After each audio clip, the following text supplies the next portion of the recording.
ಕಾಂಗ್ರೆಸ್ನಲ್ಲಿ ಒಂದೆಡೆ ಸಚಿವ ಸಂಪುಟ ವಿಸ್ತರಣೆಯ ಚರ್ಚೆ ಕೂಡ ನಡೀತಾ ಇದೆ. ಇದರ ನಡುವೆ ಸಂಪುಟ ವಿಸ್ತರಣೆಯ ಮಧ್ಯೆ ಅಂದ್ರೆ ಡಿಸಿಎಂ ಹುದ್ದೆ ಬಗ್ಗೆಯೂ ಕೂಡ ಟಾಕ್ ಜೋರಾಗಿದೆ.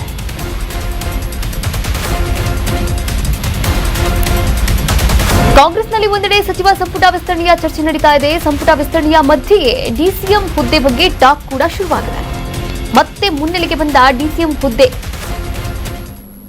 ಎಂಬಿ ಪಾಟೀಲ್ ಸತೀಶ್ಗೆ ಡಿಸಿಎಂ ಹುದ್ದೆ ಬಗ್ಗೆ ಚರ್ಚೆಯನ್ನ ಕೂಡ ನಡೆಸಲಾಗ್ತಾ ಇದೆ. ಹೈಕಮಾಂಡ್ ಮಟ್ಟದಲ್ಲಿ ಹೆಚ್ಚುವರಿ ಡಿಸಿಎಂ ಬಗ್ಗೆ ಪ್ರಸ್ತಾಪವನ್ನ ಕೂಡ ಮಾಡಲಾಗಿದೆ ಎನ್ನಲಾಗ್ತಾ ಇದೆ. ಇನ್ನು ಅಂತಿಮ ತೀರ್ಮಾನಕ್ಕೆ ಹೈಕಮಾಂಡ್ ಬಂದಿಲ್ವಂತೆ. ಈಗಾಗಲೇ ಡಿಸಿಎಂ ಆಗಿರ್ತಾರೆ ಡಾಕ್ಟರ್ ಜಿ ಪರಮೇಶ್ವರ್ ಅವರು. ಲಿಂಗಾಯತ ಸಮುದಾಯದಿಂದ ಎಂಬಿ ಪಾಟೀಲ್, ಎಸ್ಟಿ ಸಮುದಾಯದಿಂದ ಸತೀಶ್ಗೆ ಡಿಸಿಎಂ ಸ್ಥಾನ, ಹೆಚ್ಚುವರಿ ಡಿಸಿಎಂ ಸ್ಥಾನವನ್ನ ಕ್ರಿಯೇಟ್ ಮಾಡಬೇಕು ಎನ್ನುವಂತಹ ಚರ್ಚೆಗಳು ಕೂಡ ನಡೀತಾ ಇರುವಂತದ್ದು. ಇಬ್ಬರಿಗೂ ಕೂಡ ಡಿಸಿಎಂ ಹುದ್ದೆ ನೀಡುವ ಬಗ್ಗೆ ಚರ್ಚೆಯನ್ನ ನಡೆಸಲಾಗ್ತಾ ಇದೆ ಅಂತೆ. ರಾಜ್ಯ ರಾಜಕೀಯದಲ್ಲಿ ಮತ್ತೆ ಈ ಒಂದು ಹೆಚ್ಚುವರಿ ಡಿಸಿಎಂ ಹುದ್ದೆಯ ಚರ್ಚೆ ಮುನ್ನೆಲೆಗೆ ಬಂದಿರುವಂತದ್ದು. ಹಾಗಾದ್ರೆ ಈಗಾಗಲೇ ಡಾಕ್ಟರ್ ಜಿ ಪರಮೇಶ್ವರ್ ಅವರು ಡಿಸಿಎಂ ಆಗಿ ಕಾರ್ಯವನ್ನ ನಿರ್ವಹಣೆ ಮಾಡ್ತಾ ಇದ್ದಾರೆ. ಆದರೆ ಹೆಚ್ಚುವರಿ ಡಿಸಿಎಂ ಬಗ್ಗೆ ಹೈಕಮಾಂಡ್ ಮಟ್ಟದಲ್ಲೂ ಕೂಡ ಪ್ರಸ್ತಾಪವನ್ನ ಇಡಲಾಗಿದೆ. ಹೆಚ್ಚುವರಿ ಡಿಸಿಎಂ ಮೂಲಕ ವಿಶ್ವಾಸಕ್ಕೆ ಪಡೆಯುವಂತಹ ಯತ್ನವನ್ನ ಕೂಡ ಮಾಡ್ತಾ ಇದ್ದಾರೆ. ಸಮುದಾಯಗಳ ವಿಶ್ವಾಸಕ್ಕೆ ಪಡೆಯಲು ಸಿಎಂ ಯತ್ನವನ್ನ ಮಾಡ್ತಾ ಇದ್ದಾರಂತೆ. ಹೆಚ್ಚುವರಿ ಡಿಸಿಎಂ ಬಗ್ಗೆ ಕೈನಲ್ಲೇ ಪರ ಮತ್ತು ವಿರೋಧ ಎರಡೂ ಕೂಡ ಇರುವಂತದ್ದು. ಸ್ಥಾನಮಾನದ ಲೆಕ್ಕಾಚಾರದಲ್ಲಿ ಎಂಬಿ ಪಾಟೀಲ್ ಮತ್ತು ಸತೀಶ್ ಇರುವಂತದ್ದು.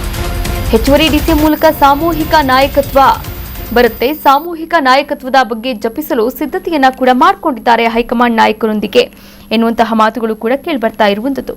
ನೋಡಿ, ಹೆಚ್ಚುವರಿ ಡಿಸಿಎಂ ಬಗ್ಗೆ ಡಿಕೆ ಶಿವಕುಮಾರ್ ಅವರು ಇನ್ನೂ ಕೂಡ ಮುಕ್ತವಾಗಿ ಮಾತನಾಡ್ತಾ ಇಲ್ಲ. ಹೆಚ್ಚುವರಿ ಡಿಸಿಎಂ ಮೂಲಕ ವಿಶ್ವಾಸಕ್ಕೆ ಪಡೆಯುವಂತಹ ಯತ್ನವನ್ನ ಕೂಡ ಮಾಡ್ತಾ ಇದ್ದಾರೆ ಸಿಎಂ ಡಿಕೆ ಶಿವಕುಮಾರ್ ಎನ್ನುವಂತಹ ಮಾತುಗಳು ರಾಜ್ಯ ರಾಜಕೀಯ ವಲಯದಲ್ಲಿ ಸಾಕಷ್ಟು ಚರ್ಚೆಗೆ ಗ್ರಾಸವಾಗಿರುವಂತದ್ದು. ಸಮುದಾಯಗಳನ್ನ ವಿಶ್ವಾಸಕ್ಕೆ ಪಡೆಯೋಕೆ ಸಿಎಂ ಯತ್ನ ಮಾಡ್ತಾ ಇದ್ದಾರೆ. ಇದರ ಜೊತೆಗೆ ಡಿಸಿಎಂ ಬಗ್ಗೆ ಅಂದ್ರೆ ಡಿಸಿಎಂ ಹೆಚ್ಚುವರಿ ಹುದ್ದೆ ಏನಿದೆ, ಈ ಒಂದು ಹುದ್ದೆಯ ಸೃಷ್ಟಿ ಮಾಡೋದರ ಬಗ್ಗೆ ಪರ ವಿರೋಧ ಕೈ ನಾಯಕರಲ್ಲೇ ಇರುವಂತದ್ದು. ಸ್ಥಾನಮಾನದ ಲೆಕ್ಕಾಚಾರದಲ್ಲಿ ಎಂಬಿ ಪಾಟೀಲ್ ಆಗಿರ್ಬೋದು ಅಥವಾ ಸತೀಶ್ ಅವರಾಗಿರ್ಬೋದು, ಇವರಿಬ್ಬರ ಹೆಸರು ಕೂಡ ಕೇಳಿ ಬಂದಿದೆ. ಸಾಮೂಹಿಕ ನಾಯಕತ್ವ ಕೂಡ ಜಪ ಮಾಡ್ತಾ ಇದ್ದಾರೆ ಎನ್ನಲಾಗ್ತಾ ಇದೆ.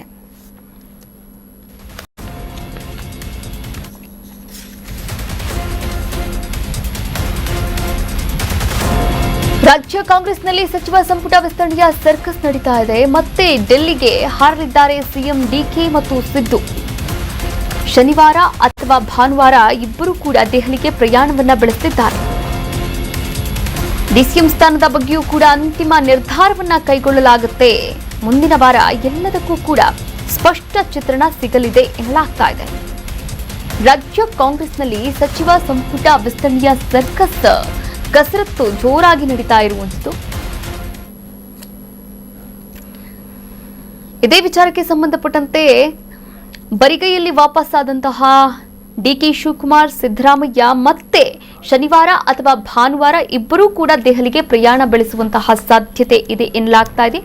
ಈ ಸಂದರ್ಭದಲ್ಲಿ ಸಚಿವ ಸ್ಥಾನದ ಆಕಾಂಕ್ಷಿಗಳು ಯಾರ್ಯಾರಿದ್ದಾರೆ ಅವರಿಗೂ ಕೂಡ ಗುಡ್ ನ್ಯೂಸ್ ಸಿಗುವಂತಹ ಸಾಧ್ಯತೆ ಇದೆ. ಅದರ ಜೊತೆಗೆ ಹೆಚ್ಚುವರಿ ಡಿಸಿಎಂ ಸ್ಥಾನದ ಬಗ್ಗೆಯೂ ಕೂಡ ಅಂತಿಮ ನಿರ್ಧಾರವನ್ನ ಕೈಗೊಳ್ಳಲಾಗುತ್ತೆ ಎನ್ನುವಂತಹ ಮಾಹಿತಿಗಳು ಕೂಡ ಸಿಗ್ತಾ ಇರುವಂತದ್ದು.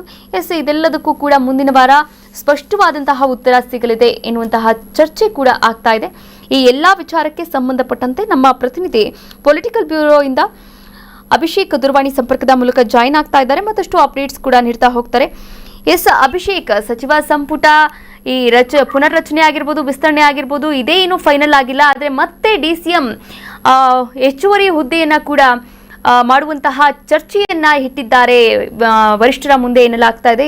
ಈ ವಿಚಾರಕ್ಕೆ ಸಂಬಂಧಪಟ್ಟಂತೆ ಏನೆಲ್ಲ ಅಪ್ಡೇಟ್ಸ್ ಇದೆ ಅಭಿಷೇಕ್? ಕಾವ್ಯ, ಖಂಡಿತ ಈ ಹಿಂದೆಯೂ ಕೂಡ ಏನು ಡಿಸಿಎಂ 3ಕ್ಕೂ ಹೆಚ್ಚಿನ ಒಂದು ಸೃಷ್ಟಿ ಮಾಡ್ಬೇಕೆಂಬ ಒಂದು ಜೋರು ಕೂಗು ಕಾಂಗ್ರೆಸ್ ಪಡೆಯಲ್ಲಿ ಕೇಳಿ ಬಂದಿತ್ತು. ಈಗ ಅದು ಮತ್ತೆ ಈಗ ಪ್ರತಿಧ್ವನಿಸ್ತಿರುವಂತದ್ದು ಸಾಕಷ್ಟೊಂದು ಚರ್ಚೆಗೆ ಕಾರಣ ಆಗಿದೆ. ಸದ್ಯಕ್ಕೆ ಮಾಜಿ ಸಿಎಂ ಸಿದ್ದರಾಮಯ್ಯ ಮತ್ತು ಸಿಎಂ ಡಿಕೆ ಶಿವಕುಮಾರ್ ಹಾಗೂ ಕೆಪಿಸಿಸಿ ಅಧ್ಯಕ್ಷ ಬಿಕೆ ಹರಿಪ್ರಸಾದ್ ಅವರು ಹೈಕಮಾಂಡ್ ನಾಯಕರನ್ನ ಭೇಟಿ ಆಗದೆ ಬಂದಿದ್ದಾರೆ. ಮುಂದಿನ ವಾರ ಮತ್ತೆ ಕರೀತೇವೆ ಅನ್ನುವಂತ ಹೈಕಮಾಂಡ್ ವಿಶ್ವಾಸದ ಮೇರೆಗೆ ಅವರು ರಾಜ್ಯಕ್ಕೆ ಹಿಂತಿರುಗಿದ್ದಾರೆ. ಆದ್ರೆ ಈ ಒಂದು ಸಂದರ್ಭದಲ್ಲಿ ಸಮುದಾಯಕ್ಕೆ ಒಂದು DCM ಕೊಡಬೇಕು, ಆಗ ಎಲ್ಲಾ ಸಮುದಾಯದವ್ರನ್ನ ವಿಶ್ವಾಸಕ್ಕೆ ತೆಗೆದುಕೊಂಡು ನಾವು ಪಕ್ಷ ಸಂಘಟನೆ ಮಾಡೋದಕ್ಕೆ ಸಲೀಸಾಗುತ್ತೆ ಅನ್ನುವಂತ ಒಂದು ಪ್ರಸ್ತಾಪವನ್ನ ಹೈಕಮಾಂಡ್ ನಾಯಕರ ಮುಂದೆ ಇಟ್ಟಿದ್ದಾರೆ. ಇದೇ ಕಾರಣಕ್ಕೆ ಲಿಂಗಾಯತ ಕೋಟದಿಂದ MB ಪಾಟೀಲ್ ಅವರಿಗೆ DCM ಸ್ಥಾನ ಕೊಡಬೇಕು ಹಾಗೂ ST ಸಮುದಾಯದಿಂದ ಸತೀಶ್ ಜಾರಕಿಹೊಳಿ ಅವರಿಗೆ ಈ ಒಂದು DCM ಹುದ್ದೆಯನ್ನ ಕೊಡ್ಬೇಕೆನ್ನುವಂತ ಕೂಗು ಕೂಡ ಕೇಳಿ ಬರ್ತದೆ. ಆದ್ರೆ ಅಟ್ ದ ಸೇಮ್ ಟೈಮ್ ಈ ಒಂದು DCM ಕೊಟ್ಟುಬಿಟ್ರೆ ಮತ್ತೆ ಒಂದಷ್ಟು.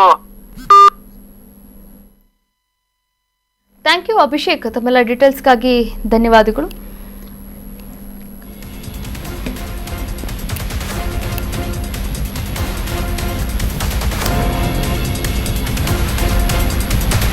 ಕರ್ನಾಟಕ ನ್ಯೂಸ್ ಫಾಲೋ ಮಾಡಿ, ಸಬ್ಸ್ಕ್ರೈಬ್ ಮಾಡಿ.